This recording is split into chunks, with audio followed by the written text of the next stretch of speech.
بسم اللہ الرحمن الرحیم والصلاة والسلام علی رسولہ الکریم وعلی آلہ وصحبہ اجمعین اما بعد۔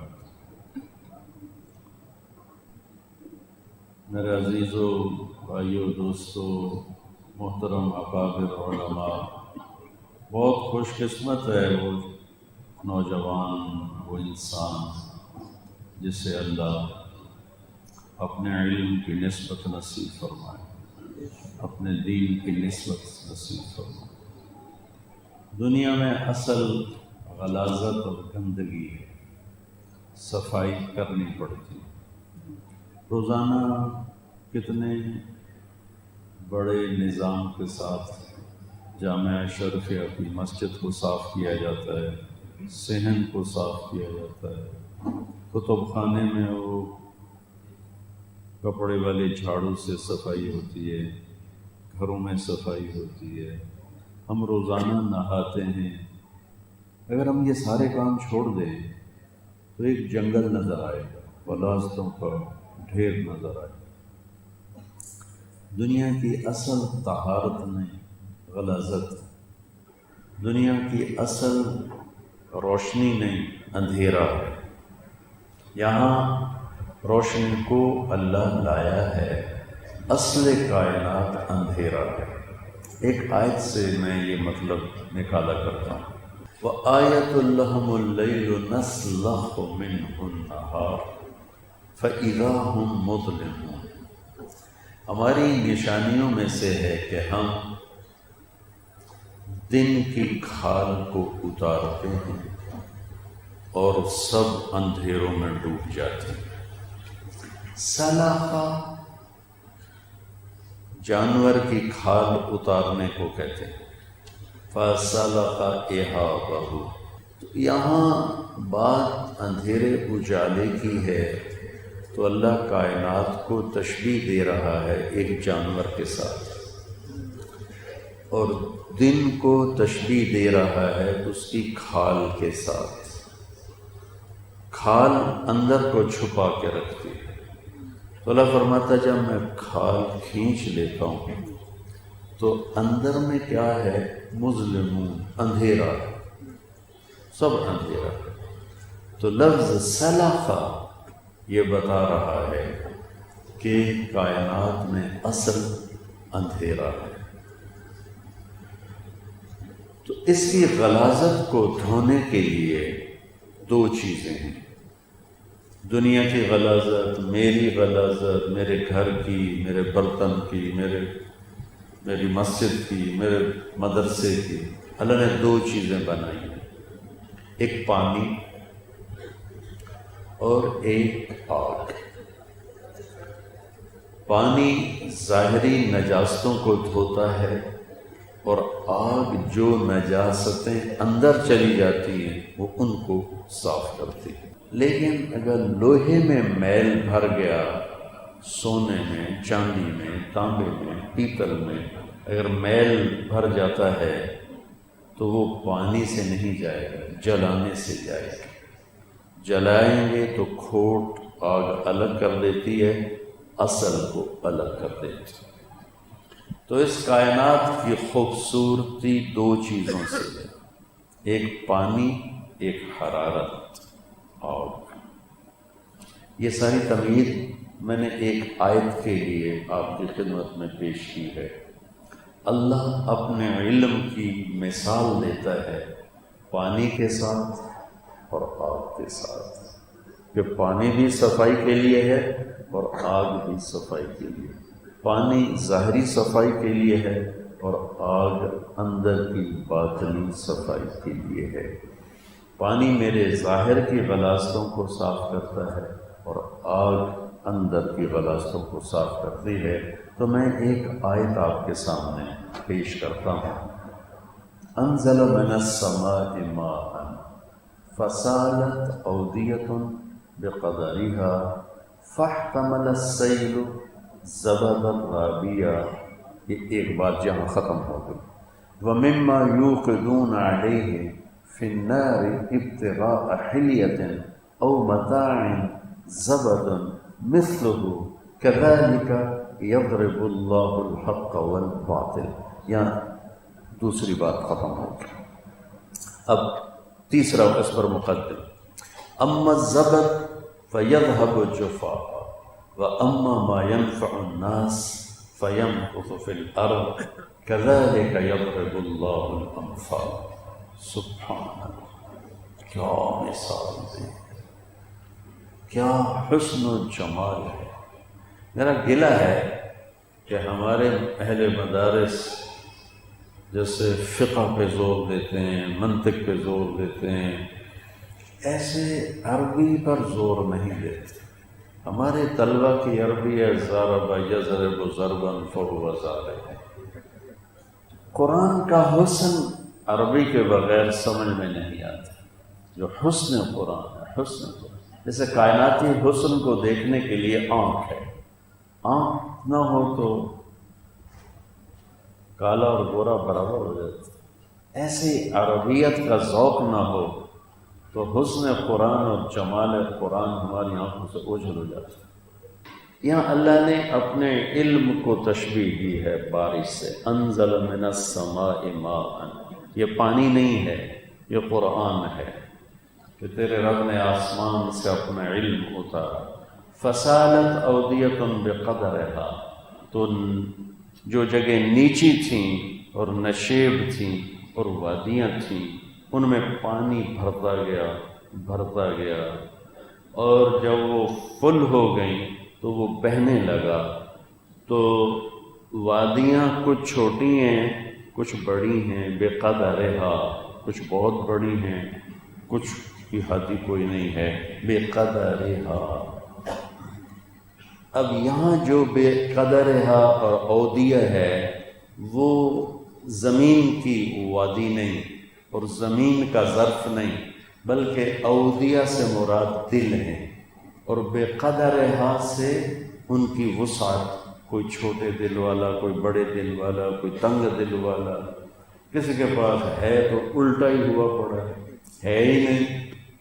اطلب قلبك في 3 مواطن عند سماع القرآن وفي مجالس الذكر وفي أوقات الخلوة فإن لم تجده في هذه المواطن فصل الله أن يمن عليك بقلب فإنه لا قلب لك. تو کہیں تو وادی ہے ہی نہیں، دل ہی کوئی نہیں، بس وہی لوتھڑا ہے جو دھڑک رہا ہے. کہ 3 جگہ دل کو تلاش کرو.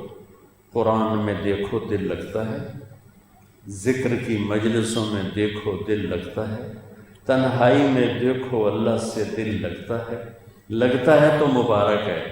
اگر تیرا دل قرآن میں نہ لگے، ذکر کی مجلس میں نہ لگے، تنہائی میں اللہ کے ساتھ نہ لگے تو پھر تو مانگ اللہ تجھے دل دے کہ تیرا دل مر چکا ہے. لا تعمل ابصار ولكن تعمل قلوب التي في الصدور كلا بل ران على قلوبهم ما كانوا يكسبون. تو انزل من السماء ماء، پانی کیا ہے؟ قرآن. فسالت اودیہ، وادیاں کیا ہیں؟ دل. بے قدرها کیا ہے؟ دلوں کے وسعت کا چھوٹا اور بڑا اور درمیانہ اور نہ ہونا. وادیوں میں کیا پڑا ہوتا ہے؟ گند پڑا ہوتا ہے. بارش زور سے آتی ہے تو سب اوپر آ جاتا ہے. اوپر آتا ہے، بارش کا ریلا آتا ہے، وہ سب بہا کے لے جاتا ہے. اب بارش میں دیکھو گلیوں کی گندگی کیسے جا رہی ہوتی، کس تیزی سے جا رہی ہوتی. اور پھر جب مسلسل بارش ہو تو وہیں پھر صاف پانی جا رہا ہوتا ہے. تو میرا دل بھرا ہوا ہے بہت سے گناہوں کی نحوست سے، غلاظت سے. میرے رب نے آسمان سے قرآن کی بارش فرمائی. میں نے اپنا دل پیش کیا، یا اللہ اسے دھو دے، اسے دھو دے. اللہ تعالیٰ نے کہا آجا، چھوٹا لائے گا وہ بھی دھو دوں گا، بڑا لائے گا وہ بھی دھو دوں گا. تو کیا ہوتا ہے؟ فسالت. پھر اللہ بہا دیتا ہے حسد کو، بغض کو، لعنتوں کو بہا دیتا ہے. اور پھر کیا ہوتا ہے؟ ایک مثال اللہ نے اور دے دی یہاں کہ میں نے پہلے بات کی تھی کہ کچھ چیزوں کی صفائی آگ سے ہے. تو پھر اللہ ادھر گئے کہ وہ گناہ جو اندر میں اتر جاتے ہیں ان کے لیے مزید مجاہدے کی ضرورت ہوتی ہے، اور اس میں سے مجاہدے اور صبر کی کوٹھالی میں پگھلنا پڑتا ہے اور گھاٹیوں سے گزرنا پڑتا ہے، تب جا کر وہ گندگی نکلتی ہے۔ صرف بخاری پڑھنے پڑھانے سے نہیں نکلتی، اور صرف تبلیغ میں سال لگانے سے نہیں نکلتی، اس کے لیے مزید صبر کی گھاٹیوں اور اس کے کڑوے گھونٹ پینے پڑتے ہیں۔ تو اللہ تعالیٰ دوسری طرف لے وَمِمَّا يُوقِدُونَ عَلَيْهِ فِي النَّارِ ابْتِغَاءَ حِلْيَةٍ أَوْ مَتَاعٍ، اور پھر تم یہ بھی کرتے ہو کہ تم زیور کے لیے اور چیز کے لیے تم سونے کو پگھلاتے ہو، کس میں؟ آگ میں۔ تانبے کو، چاندی کو، پیتل کو کس میں پگھلاتے ہو؟ آگ میں۔ تو اس میں کیا ہوتا ہے؟ زبد مثلہ، او متاع تک لا کر زبد مثلہ، جیسے گندگی پانی کی اوپر چلتی ہے ایسے ہی اندر چھپی ہوئی غلاظتیں ان کو آگ، وہ آگ کیا ہے؟ وہ قرآن کی تعلیم ہے، وہ قرآن کا بتایا ہوا صبر ہے، انسان کو سر سے لے کر پاؤں تک ایسے آگ بنا دیتا ہے، پھر اس کے اندر گندگیاں جلتی ہیں، بھنتی ہیں، اور وہ بھی غلاظت بن کر باہر نکل جاتی ہیں۔ عربی میں سونار کو پتہ کیا کہتے ہیں؟ سونارے، عربی میں سونار کو فتان کہتے ہیں۔ فتان، سب سے زیادہ فتنہ پھیلانے والا۔ نہیں، یہ مطلب ثانوی ہے۔ فتن یفتن کا مطلب ہے سونے کو پگھلانا، اور سونا چونکہ وجہ فساد ہے تو فتنہ، فتنہ یعنی شر و فساد میں بھی استعمال ہونے لگا۔ اصل فتنہ کا مطلب ہے سونے کو پگھلانا، اور فتان کہتے ہیں سونا پگھلانے والے کو۔ ایک آیت اس کے ساتھ جوڑو، یہ جو دوسرا حصہ ہے میں اس کے لیے کہہ رہا ہوں۔ الف لام میم، احسب الناس ان یترکوا ان یقولوا آمنا وهم لا يفتنون وَلَقَدْ فَتَنَّ الَّذِينَ مِن قَبْلِهِمْ فَلَيَعْلَمَنَّ اللَّهُ الَّذِينَ صَدَقُوا وَلَيَعْلَمَنَّ الْكَاذِبِينَ۔ کیا خیال ہے تم کلمہ پڑھنے کے بعد میں تمہیں پگھلاؤں گا؟ نہیں پگھلاؤں گا، آزمانا تو مرادی معنی ہے، میں تمہیں پگھلاؤں گا۔ تم سے پہلے لوگوں کو بھی میں نے مصائب کی، آزمائش کی بھٹی میں ڈال کے پگھلا دیا، پھر ان کے کھوٹ کو الگ کیا۔ میں ایک سونار کے پاس بیٹھا دیکھنے کے لیے کہ کھوٹ الگ کیسے ہوتا ہے، کھرا کیسے ہوتا ہے، سارا پروسیس میں نے آنکھوں سے دیکھا۔ میں اس آیت کو سنارے سے بھی سمجھ کے بتا کہ اس نے وہ 1 تولے کی ڈلی تھی، وہ شدید گرمی کے دن تھے، میں پسینے پسینے ہوا پڑا، ان کا تو کام تھا۔ تو وہ آہستہ آہستہ جب پگھلنا شروع ہوا تو اس کے اوپر سیاہی آنا شروع ہوئی، پھر جب وہ بالکل پگھل گیا تو پوری ایک تہ سیاہی کی ادھر چلی گئی، سونا ادھر چلا گیا۔ وَلَقَدْ فَتَنَّ الَّذِينَ مِن قَبْلِهِمْ فَلَيَعْلَمَنَّ اللَّهُ الَّذِينَ صَدَقُوا وَلَيَعْلَمَنَّ الْكَاذِبِينَ۔ تو وَمِمَّا يُوقِدُونَ عَلَيْهِ فِي النَّارِ ابْتِغَاءَ حِلْيَةٍ أَوْ مَتَاعٍ، جو تم سونے چاندی کو پگھلا کر سامان بناتے ہو، زیب و زینت بناتے ہو، زبد مثلہ، ویسا ہی گند ہوتا ہے جیسے پانی کے اوپر گند ہوتا ہے۔ اور جب تم اس بھٹی سے گزر جاتے ہو تو پھر کیا ہوتا ہے؟ اما الزبد فیذهب جفاء، وہ جو میل کچیل، کچھ اندر کا کچھ باہر کا، وہ سارا بہہ جاتا ہے۔ وَأَمَّا مَا يَنْفَعُ النَّاسِ فَيَمْكُثُ فِي الْأَرْضِ، اور وہ جو نفع بخش ہوتا ہے وہ سینے میں دل میں جگہ پکڑ لیتا ہے۔ آزمائش کی بھٹی سے گزرے بغیر اندر کی گندگیوں سے نہیں نکل سکتا کوئی آدمی، اور جب تک اس سے نہ نکلے وہ آسمان والے کے نزدیک عالم نہیں کہلا سکتا۔ جامعہ اشرفیہ پورے پاکستان کی بہت بڑی جامعہ ہے، اس کی ڈگری کا ایک وزن ہے، لیکن اللہ کی نظر میں یہ کاغذ کے پرزے سے زیادہ کچھ نہیں۔ دارالعلوم کراچی اس سے بھی بڑا مدرسہ ہے، اکوڑا فاٹک دارالعلوم سے بھی بڑا مدرسہ ہے، لیکن میرے رب کی نظر میں یہ پرچیاں ہیں کاغذ کی۔ جیسے ہمارے آج کل کے کالجوں کے لڑکے ڈگری لے لیتے ہیں، آتا جاتا کچھ نہیں، ان کو کوئی 1000 روپے پہ نوکری نہیں رکھتا کہ تمہارے پاس صرف ڈگری ہے، فن کوئی نہیں ہے، تمہیں کیا کریں؟ وہ جوتیاں چڑھاتے پھرتے ہیں۔ تو ان کیا خوبصورت مثال ہے، پانی سے کائنات کا حسن ہے، علم سے کائنات کا حسن ہے۔ پانی سے کائنات صاف ہوتی ہے، علم سے کائنات صاف ہوتی ہے۔ حرارت سے زیور بدن بنتے ہیں، حسن و جمال کے نقشے بنتے ہیں۔ علم کی تپش سے تقوی کے زیور بنتے ہیں، حسن و جمال کے پیکر بنتے ہیں۔ عطاء بن ابی رباح مکے کے مفتی اور سلیمان بن عبد الملک ایسے سامنے بیٹھتا تھا، ایسے عطیات کی شکل۔ اور کون تھے؟ حبش۔ کیسے تھے؟ نابینا۔ اور کیسے تھے؟ چپینا۔ اور کیسے تھے؟ ایک ہاتھ بھی ضائع تھا۔ اور کیسے تھے؟ ایک پاؤں بھی ضائع تھا۔ اسود اعمی افطس اشل اعرج۔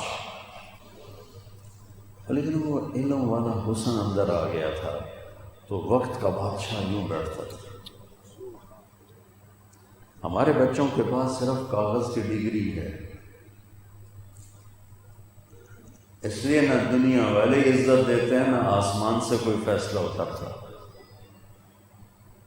تو کیا میرے رب نے مثال سے ہمیں سمجھائی ہے بات کہ تمہیں اس پانی میں نہانا، لیل و نہار قرآن بنانے پڑے گے۔ قرآن علم صرف قرآن و حدیث کا نام ہے، فقہ تو اس سے مستنبط مسائل قانون ہے، قانون شریعت بن گیا۔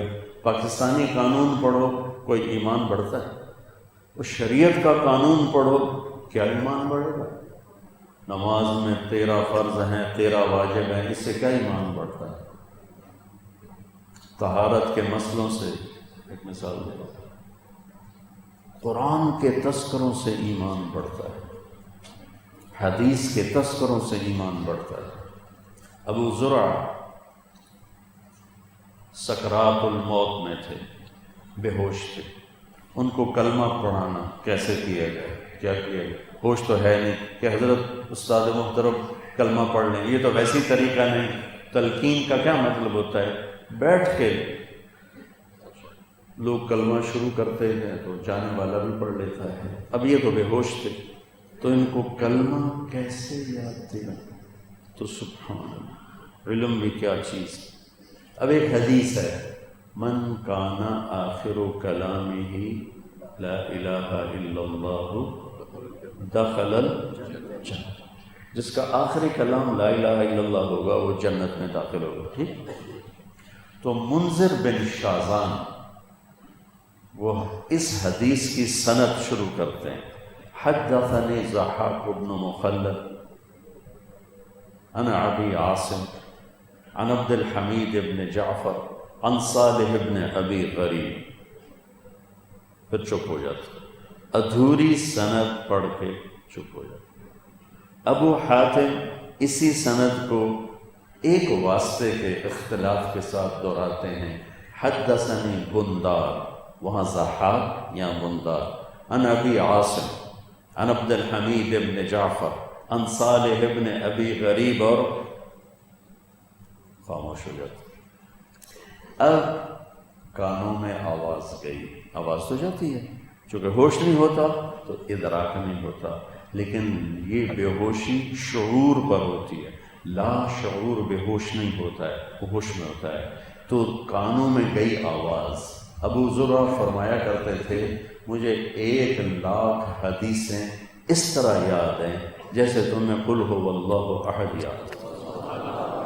یہ فرمایا کرتے میں 1,00,000 حدیثیں. ہمارے بچوں کو تو 10 حدیثیں نہیں آتی سند کے ساتھ، تو بڑے بڑے ان کی زبان چل پڑی. حدثنی ابو عاصم عن عبد الحمید بن جعفر عن صالح بن ابی غریب. باقی تو یہاں رک گئے تھے نا، وہ آگے. عن کثیر بن مرۃ الحضرمی عن معاذ بن جبل قال قال رسول اللہ صلی اللہ علیہ وسلم من کان آخر کلامہ لا الہ الا اللہ دخل الجنہ. اور موت آ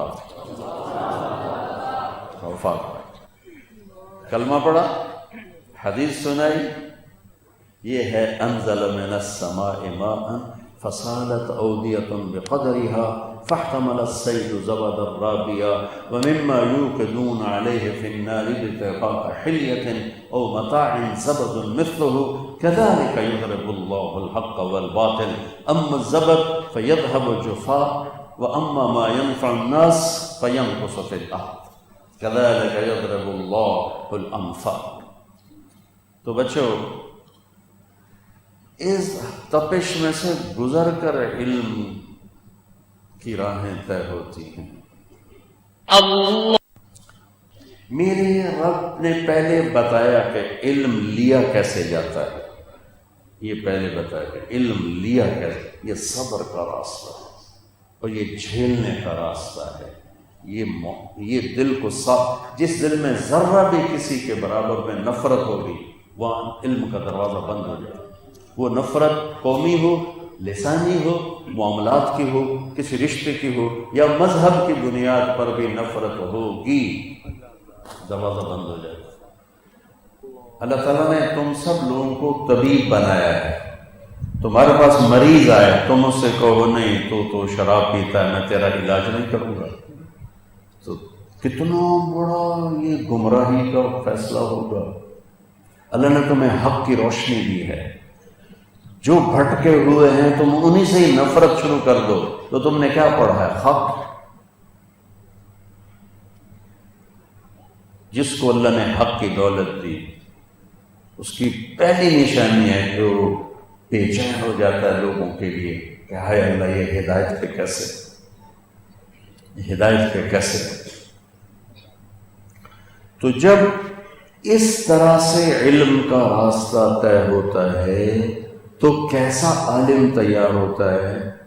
اس کے پاس 9 صفتیں ہوتی ہیں جس کو اللہ نے بتایا کہ اس کے پاس ڈگری تو کوئی نہیں ہوتی، سند بھی نہیں ہوتی، لیکن میں سند دے کے اس کو پاس کرتا ہوں کہ جو میرے بتائے طریقے پر علم کے راستے پہ چلتا ہے اس کے پاس 9 صفات ہوتی ہیں. 3 آیت چھوڑ کے ساتھ ہی آگے چلے جاؤ. افمن یعلم انما انزل الیک من ربک الحق کمن هو اعمی انما یتذکر اولو الالباب. اچھا یہ تقابل عجیب، یہ ضدین کا تقابل نہیں. الظل والحرور لا یستوی اصحاب النار واصحاب الجنہ. یہاں ہے ما انزل الیک من ربک الحق کو جاننے والا اور اندھا برابر ہو سکتے ہیں؟ کوئی تقابل بنتا نہیں. ایک اندھا بھی بڑا عالم ہو سکتا ہے. بن باز رحمۃ اللہ علیہ کتنے بڑے علمی شخصیت تھے، میں نے ان کے فتاویٰ پڑھے. ایک فتویٰ حدیث کے بغیر، ایک فتویٰ قرآن کی آیت حدیث پاک، قرآن کی آیت نبینا.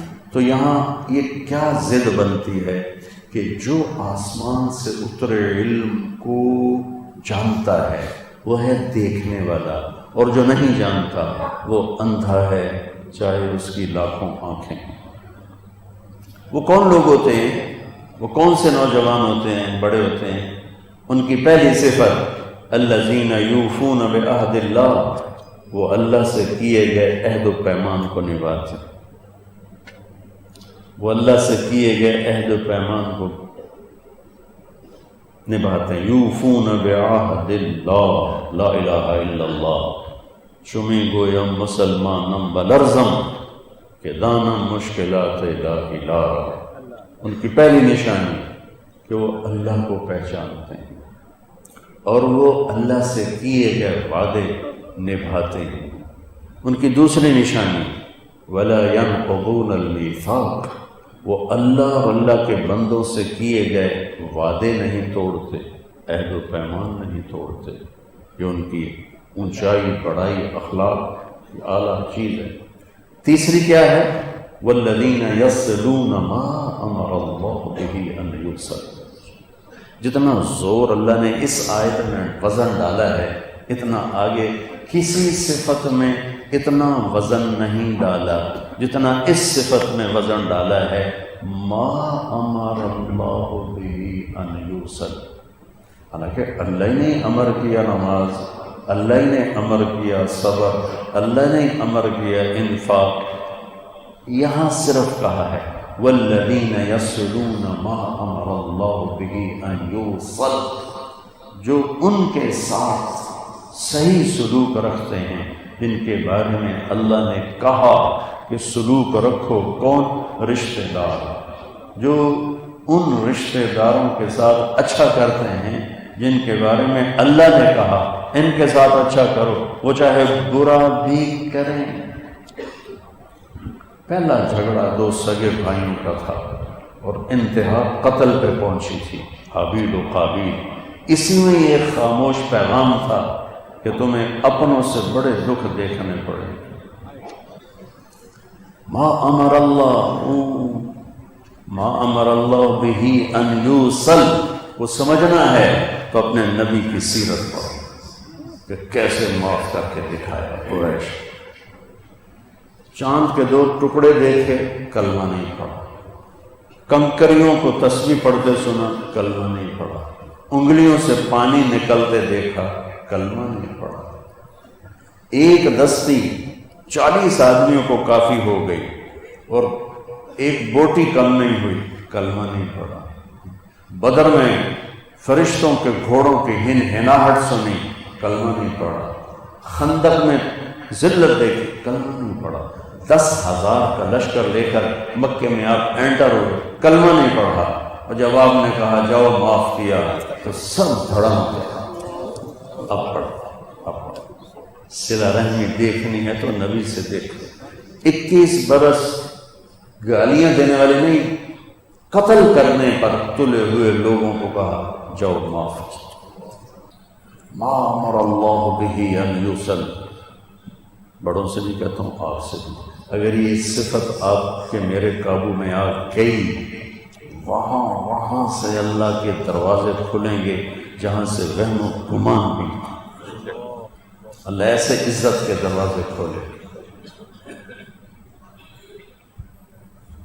الذین یوفون بعہد اللہ، اللہ سے عہد و پیمان۔ لیتک تحلو والایام مریرۃ ولیتک ترضی والانام خضاب ولیت الذی بینی وبینک عامر وبینی وبین العالمین خراب ولیت الشرابی من ودادک صافیا وشربی من ماء المعین السراب فإذا صح منك الود فالكل هين وكل الذي فوق التراب التراب۔ یوفون بعہد اللہ، یا اللہ تو راضی ہے اور جگ ناراض ہے، سستا سودا ہے۔ اللہ تیرا میرا تعلق باقی ہے اور سب نے توڑ دیا ہے، سستا سودا ہے۔ یا اللہ تیرے گھاٹ کا پانی اگر میٹھا ہے تو پوری دنیا کے چشمے کڑوے ہو جائیں، سستا سودا ہے۔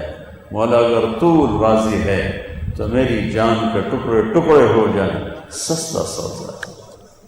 عاشق ہوں میں، عشق کما میں، یہ آخری شعر کا ترجمہ کر رہا ہوں۔ فَإِذَا صَحَّ مِنْكَ الْوُدُّ فالکل ہین وکل الذی فوق التراب التراب کا ترجمہ کرنے لگا ہوں۔ عاشق ہوں میں عشق کما میں دل رکھیں وانگ پہاڑاں ہو، سائے سائے بدیاں ہزار علا میں کر جانے باغ بہاراں ہو، منصور جے چک سولی دتے جڑے واقف کل اسراراں ہو، سجدیوں سر چائیں نہ باہو توڑے کافر کہن ہزاراں ہو۔ عاشق سوئی حقیقی جڑا قتل معشوق دے مننے، سر نو جوڑے تے منہ نہ موڑے ہمیں 100 تلواراں کھنے، سچا عشق حسین علی دا باہو سر دتے تے راز نہ بننے۔ 3 چوتھی صفت ان میں کیا ہے؟ علامہ ہیں، ڈگری ہاتھ میں نہیں ہے، جو اللہ نے ڈگری بنائی ہے نا ان کے پاس ہے۔ میں قرآن سے آپ کو سند نکال کے دے رہا ہوں، قرآن کی سند لے رہا جو مرضی لے۔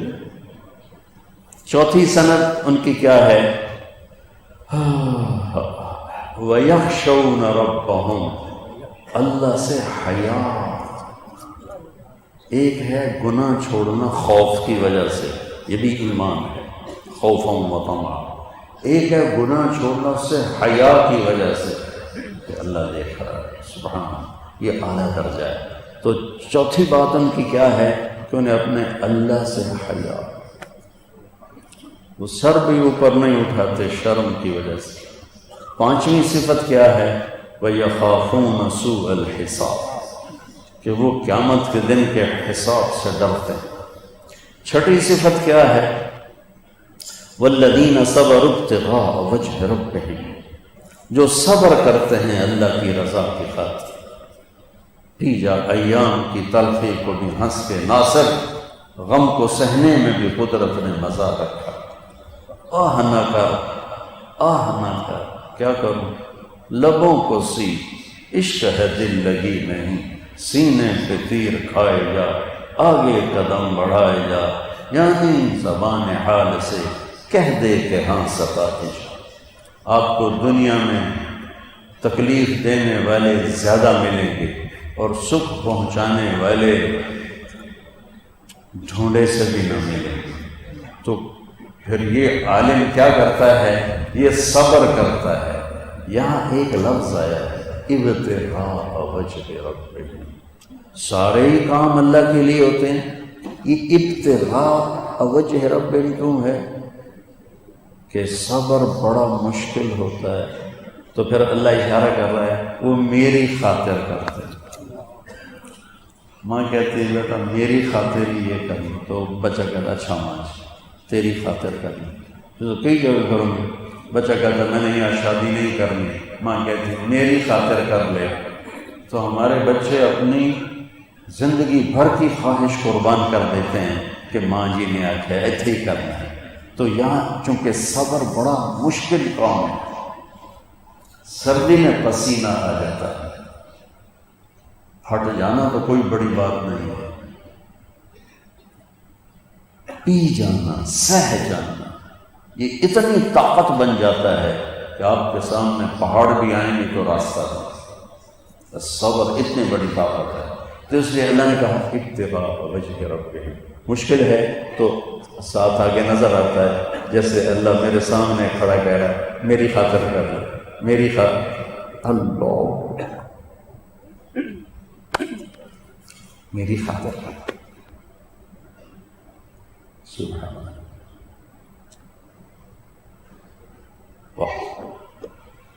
اللہ۔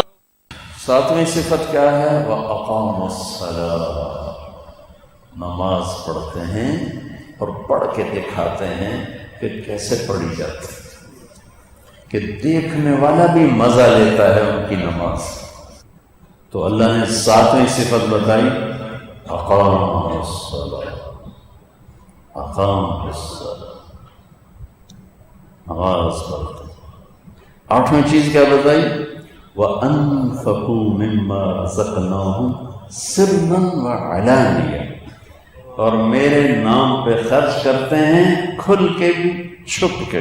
یاد رکھنا، یاد رکھنا، اللہ کی بخیل سے، کنجوس، شوم سے کبھی دوستی نہیں لگ سکتی، چاہے علامہ ہو، چاہے بادشاہ ہو، چاہے تہجد گزار ہو، چاہے روزے دار ہو، بخیل سے اللہ دوستی لگاتا نہیں اور سخی سے دوستی توڑتا نہیں، چاہے وہ فاسق و فاجر ہو۔ شیطان کہتا ہے مجھے جتنا فاسق سخی سے ڈر لگتا ہے اتنا بخیل عابد سے ڈر نہیں لگتا، کہ مجھے یہ خطرہ رہتا ہے کہ اس کی سخاوت اسے بچا کے لے جائے گی، اور عبادت گزار سے مطمئن ہوتا ہوں اس کا بخل اسے گرائے گا جہنم۔ تو بچو سخی بات، ہمارے طلبہ بیچارے اکثر غریب ہوتے ہیں، بلکہ سارے ہی ایسے ہوتے ہیں، تو تم پیسہ نہیں خرچ کر سکتے ہو تو ایک اور صدقہ بتاتا ہوں، کسی کو تکلیف نہ پہنچاؤ اور جس کو ملو مسکرا کے ملو، یہ بھی صدقہ۔ ابتسام کا فی وجہ اخی کا صدقہ، تیرا اپنے بھائی کے سامنے ہنس کے بولنا بھی صدقہ ہے۔ اللہ سے سخاوت مانگو، اللہ سے سخاوت مانگو۔ بخیل ایک حدیث یاد آ گئی بڑے زمانے کے بعد، اللہ نے جنت الفردوس، باقی جنتیں بنائیں کونی فکانت، جنت الفردوس کو اپنے ہاتھوں سے بنایا۔ عام جنت کی حور اتنی انگلی دکھا دے سورج کو مولو اتنی تو سورج نظر نہیں آئے، تو جنت الفردوس والی کیسی ہوتی؟ عام جنت کی حور 100 جوڑے پہنتی ہے، 100 جوڑے اٹھاتی کیسے ہے؟ جنت کے کپڑے نور سے بنتے ہیں اور نور کا وزن نہیں ہوتا، نور کا وزن نہیں ہوتا۔ تو میں قربان جاؤں، یہ تو میں عام جنت کی لڑکی بتا رہا ہوں، جنت الفردوس میرے رب نے جب مکمل کی تو اس سے کہا انفقی، جنت الفردوس کا بولو، اس نے کہا قد افلح المؤمنون، ایمان والے فلاح پا گئے۔ تو اس کے جواب میں اللہ نے فرمایا وعزتی وجلالی لا یجاورنی فیہ بخیل، مجھے میرے عزت و جلال کی قسم تیرے اندر کوئی بخیل داخل نہیں ہوگا، نہ مرد نہ عورت، کوئی کنجوس بخیل شوم تیرے اندر داخل نہیں ہوگا، نہ مرد نہ عورت۔ وَأَنفَقُوا مِمَّا رَزَقْنَاهُمْ سِرًّا وَعَلَانِيَةً، لگاؤ اللہ کے نام پہ لگاؤ، واپس آئے گا، واپس آئے گا۔ اللہ اتارتا ہے۔ 9ویں صفت کیا ہے؟ وَيَدْرَؤُونَ بِالْحَسَنَةِ السَّيِّئَةِ، سبحان اللہ، جو برائی کا جواب برائی سے نہیں دیتے۔ یہ عجب لفظ ہے، درا، جواب دینا نہیں ہے، درا مٹا دینا ہے، مٹا دینا۔ تو میرا رب اشارہ کر رہا ہے کوئی تیرے ساتھ برا کرے اور تو اچھا کرے گا تو ہر قسم کی مصیبت، دکھ، درد، برائی میں مٹا دوں گا، تیرے قریب سے بھی نہیں گزرنے دوں گا، اور وہ جو تمہارے ساتھ برائی کر رہا ہے اس کے نشان مٹا دوں گا، تیرے سر پہ تیرے رب کی چھاؤں آ جائے گی۔ 9ویں صفت کیا ہے؟ کہ وہ گالی کا جواب گالی سے نہیں دیتے، برائی کا جواب برائی سے نہیں دیتے، اچھا سے۔ اور یہ جواب دینا نہیں ہوتا کہ وہ درا ہے مٹا دینا، ایسا سلوک کرتے ہیں کہ وہ برائی کا نشان مٹا دیتے ہیں، جس سے اگلا شرمندہ ہو کر پاؤں میں پڑ جاتا ہے۔ امام زین العابدین جگر گوشہ رسول کے بیٹے، خود جگر گوشہ رسول، ان کو ایک آدمی گالیاں دینے لگے۔ ناصریت شروع سے آج بھی ہے، پہلے بھی تھی، آئندہ بھی رہے۔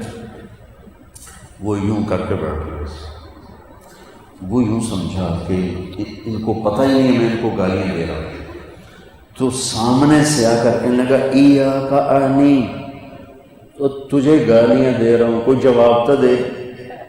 انہوں نے کہا وعنک اغضی، میں بھی تمہیں ہی معاف کر رہا ہوں، کیا جواب؟ تو نے وہیں پاؤں پکڑ لیا اور چومنا شروع کر دیا پاؤں، اور کہا اہل البیت ایسے ہی ہوتے ہیں، اہل البیت کذالک اہل البیت، کذالک اہل البیت، کذالک اہل البیت، اہل البیت کی یہی شان ہوتی ہے۔ میرے عزیزو، یہ نوٹ میں سب کو دوبارہ دہرا کے بات ختم کر رہا ہوں کہ اگر اللہ کی بارگاہ میں اپنی سند کو قبول کروانا ہے تو اس سند پہ 9 صفتیں نقش کر کے مرنا ہوگا۔ الذین یوفون بعہد اللہ، اللہ سے عہد کے سچے، ولا ینقضون المیثاق، لوگوں سے وعدے کے پکے۔ اب دیکھیں نہیں بازاروں میں کیا ہو رہا ہے، ریٹ چڑھ جائے تو مکر جاتے ہیں، ریٹ گر جائے تو مکر جاتے ہیں، اسی پاؤں پہ صاف انکار کر دیتے چند ٹکے کی خاطر۔ کیا صفت ہے؟ لا ينقضون المیثاق، عہد و پیمان نہیں توڑتے۔ تیسرے والذین یصلون ما امر اللہ بہ ان یوصل، جو رشتہ داروں سے اچھا سلوک کرتے ہیں۔ چوتھی ویخشون ربہم، اللہ سے حیا کرتے ہیں۔ پانچویں وَيَخَافُونَ سُوءَ الْحِسَابِ، حساب کی سختی سے۔ چھٹی وَالَّذِينَ صَبَرُوا ابْتِغَاءَ وَجْهِ رَبِّهِمْ، جو اللہ کے لیے صبر کرتے۔ ساتویں اقاموا الصلاۃ، اور نماز پڑھتے ہیں۔ آٹھویں وَأَنفَقُوا مِمَّا رَزَقْنَاهُمْ سِرًّا وَعَلَانِيَةً، کھل کے چھپ کے خرچ کرتے ہیں۔ وَيَدْرَؤُونَ بِالْحَسَنَةِ السَّيِّئَةَ، اور برائی کا جواب برائی سے نہیں، اس طرح اس کو مٹاتے ہیں، جواب خوبصورت دے کر کہ برائی کا نشان مٹ جاتا ہے۔ ان کو کیا ملے گا؟ ان کو کہیں بھی کوئی جگہ نہ ملے تو اللہ کہتا ہے اولئک لہم عقبی الدار، انہی کے لیے تو میں نے جنت بنائی ہے، اور انہی کے لیے بنائی۔ اور کون سی جنت؟ چھوٹی یہ علماء کی بات ہو رہی ہے، عام آدمی کی بات نہیں ہو رہی۔ کون سی جنت؟ جنات عدن یدخلونہا، جنت الفردوس کے 2 نام ہیں، جنت عدن اور جنت الفردوس۔ تو اللہ کے نبی نے دونوں استعمال کیے، قرآن نے بھی استعمال کیے ہیں۔ تو اللہ کہہ رہا ہے جنات عدن یدخلونہا۔ ایک بہت بڑا فرق جنت الفردوس اور باقی جنتوں کا، سارے جنتی اللہ کا دیدار کریں گے جمعہ 8 دن کے بعد، اور جنت الفردوس والے اللہ کا دیدار کریں گے صبح بھی شام، صبح بھی شام۔ اور ایک عجب حدیث سنو، میرے نبی نے فرمایا اللہ لوگوں کو دیدار عام کرائے گا اور ابو بکر کو دیدار خاص کرائے گا۔ ان اللہ یتجلی للناس عامۃ ولابی بکر خاصۃ، وہاں جائیں گے اور کون ہوگا؟ ومن صلح من آبائہم، ماں باپ کو لے جائیں گے، وازواجہم، بیویوں کو لے جائیں گے، وذریاتہم، اپنے بچوں کو بھی لے جائیں گے، والملائکۃ یدخلون علیہم من کل باب، اب فرشتوں کا پروٹوکول آئے گا، تھوڑا سلام علیکم سلام۔ تو یہ ان سے پوچھیں گے حیران ہو کر، ارے بھائی آپ لوگ نورانی مخلوق، ہم مٹی کی مخلوق، تو ہمیں سلام کیوں کر رہے ہو، کیوں کر رہے ہو؟ اس کا جواب وہ دیں گے بما صبرتم، بما صبرتم، بما صبرتم۔ وہ جو تم نے لاہور میں صبر کیا، ہند سندھ کراچی ملتان پشاور میں صبر کیا، یہ اس کا صلہ ہے کہ آج ہم آپ کو سلام کریں۔ اچھا، عزت ملنا بڑا نشہ ہوتا ہے، تو فرشتوں کے سلام کا نشہ ابھی باقی ہوگا، اس کی لذت اٹھا رہے ہوں گے کہ ایک دم میرے اللہ کا عرش کھلے گا اور اللہ خود سامنے آ کر کہے گا سلام قولا من رب رحیم۔ واہ واہ میرے بندو، تمہارا رب تمہیں سلام پیش کرتا ہے۔ پھر جنت بھی بھول جائے گی، فرشتوں کا سلام بھی بھول جائے گا، سب کچھ بھول جائے گا۔ بیٹھے رہیں تصور جانا کیے ہوئے، تو اللہ تعالیٰ فرمائے گا حل رضیتم، خوش ہو، راضی ہو؟ کہیے اللہ وہ مالنا لا نرضى، یا اللہ ناراض ہوں علی گرمی کو نہیں رہے گی، وقد اعطیتنا ما لم تعط احد من خلقک، تو نے وہ کچھ دے دیا جو کسی کو نہیں دیا۔ تو پھر اللہ کہے گا افلا اعطیکم بافضل من ذلکم، اب جنت سے اعلیٰ چیز دوں، جنت سے بھی اعلیٰ چیز، تو ایک دوسرے کو ایسے دیکھیں گے، اللہ کیا ہے جنت سے، جنت سے، جنت سے، سرگوشیں شروع ہو جائیں گی، جنت سے کیا ہے؟ تو کہ گئی اللہ ایو شیء افضل من ذلک، جنت سے اعلیٰ کیا چیز ہے؟ تو اللہ کہیں گے وحل علیکم رضوانی فلا اسخط علیکم ابدا، جاؤ آج میں راضی ہو گیا، اب ناراض نہیں۔ یہاں ایک عجیب واقعہ ہوتا ہے، جب وہ اللہ کو دیکھیں گے اور اللہ تعالیٰ کہیں گے جو میں راضی ہو گیا، تو یہ سب جنتی مرد عورت کہیں گے بمے انبیاء، یا اللہ ہمیں نہیں پتا تھا آپ اتنے جمال والے، حسن والے، کمال والے، ہمارے نمازیں تو تھیں پر بڑی بے حضوری بے کیفی کی تھیں، تو جیسے ہم لاہور میں بن دیکھے آپ کو سجدہ کرتے رہے، ہمیں اجازت دے کہ ہم تجھے دیکھ کر ایک سجدہ کریں۔ نماز 2 رکعت نہیں، 1 رکعت نہیں، امام شافعی کے نزدیک وتر والی 1 رکعت نہیں، 2 بھی نہیں، 1 بھی نہیں، 2 سجدے بھی نہیں، صرف 1 سجدے کی اجازت مانگیں گے۔ تو رب کی سنو قد وضعت عنکم مؤونۃ السجود، سبحان اللہ، اللہ کہیں گے دیکھو میرے بندو اب حیثیت بدل چکی ہے، تم دنیا میں غلام، میں آقا، تم عبد، میں معبود، تو تمہارے ذمہ تھا میرے سامنے سر جھکانا، اب تم میرے مہمان خانے میں ہو، تم مہمان ہو، میں میزبان ہوں، اور مہمان سے کام نہیں لیا جاتا۔ جاؤ وہی لاہور کے سجدے کافی ہیں، کوئی ضرورت نہیں، کلوا واشربوا ہنیئا بما اسلفتم فی الایام الخالیہ، جاؤ مزے کرو اس جنت، ان دنوں کی محنت کے جس میں تم نے مجھے یاد کر کے راضی کیا، آج یہ جنت تیرے لیے ہے۔ والمرء یسمو بالجہود الی التراب لا بالدراہم لا ولا بالعسد، واللہ ینصر من یناصر دینہ ویلوح طالعہ بسعد الاسعد، وغدا یکون مع النبی وصحبہ فی ظل عیش بالنعیم السرمد۔ اب یہاں سے جنت آتی ہے، حیث النجائب حجئت لقدومہ من اجل مکرمۃ واروع مشہد، فی جنت تجری العیون خلالها والحور تخطر فی رشاقۃ اغید، تختال فی حلل حرائر سندس استبرق واساور من عسجد، والتاج يعلو فوق مفرق رأسها من لؤلؤ وجواهر وزمرد، فكأنهن جواهر مكنونة صيغت بقالب لؤلؤ وزمرد، حتى إذا اقتربت إليه تبسمت بالغنج كالطفل الوليد المسهد، فهناك غرت الطيور ورتلت لحن الخلود بكل غصن أمجد۔ جنت ولمن خاف مقام ربه جنتان، کیسی ہیں؟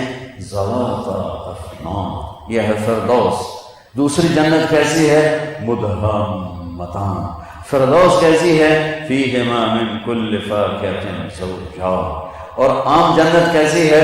فیہما فاکہۃ ونخل ورمان۔ جنت الفردوس کیسی ہے؟ فیہما عینان تجریان۔ عام جنت کیسی ہے؟ فیہما عینان نضاختان۔ جنت الفردوس کیسی ہے؟ متکئین علی فرش بطائنها من استبرق وجنى الجنتین دان۔ عام جنت کیسی ہے؟ متکئین علی رفرف خضر وعبقری حصان۔ جنت الفردوس کیسی ہے؟ فیہن قاصرات الطرف لم یطمثہن انس قبلہم ولا جان، اور کأنہن الیاقوت والمرجان۔ اور عام جنت کیسی ہے؟ فیہن خیرات حسان حور مقصورات فی الخیام لم یطمثہن انس قبلہم ولا جان، وہل جزاء الاحسان الا الاحسان، فبأی آلاء ربکما تکذبان۔